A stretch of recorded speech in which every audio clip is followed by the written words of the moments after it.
বাঙালির কাছে বরাবরই দীঘা ছিল কম খরচে সুন্দর ঘোরার জায়গা। তার উপর যুক্ত হয়েছে নয়া পালক। নতুন আকর্ষণ এখন দীঘায় জগন্নাথ মন্দির। পুরীর জগন্নাথ মন্দিরের আদলে তৈরি দীঘায় জগন্নাথ মন্দির দর্শনে প্রতিদিনই প্রচুর লোকের সমাগম হচ্ছে।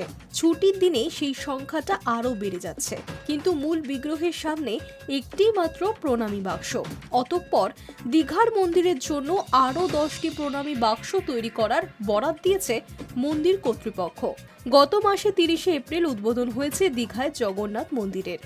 তারপর থেকেই প্রতিদিনই বিপুল ভিড় হচ্ছে মন্দিরে। কিন্তু জানেন কি কত টাকা প্রণামী পড়েছে প্রণামী বাক্সে?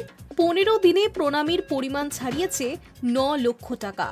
দীঘার জগন্নাথ ট্রাস্টের অন্যতম সদস্য রাধারমন দাস জানিয়েছেন, প্রতি মঙ্গলবার প্রণামীর বাক্সের অর্থ গোনা হচ্ছে।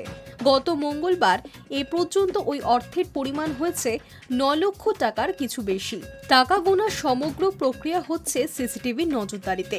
কিন্তু প্রশ্ন হচ্ছে, খাতায় কলমে এটি সাংস্কৃতিক কেন্দ্র, সেক্ষেত্রে কোনো সাংস্কৃতিক কেন্দ্র থেকে কি এইভাবে টাকা তোলা যায়? টাকা তোলা হলেও সেই টাকা যাচ্ছে কোথায়? টাকার অধিকারী বা কার?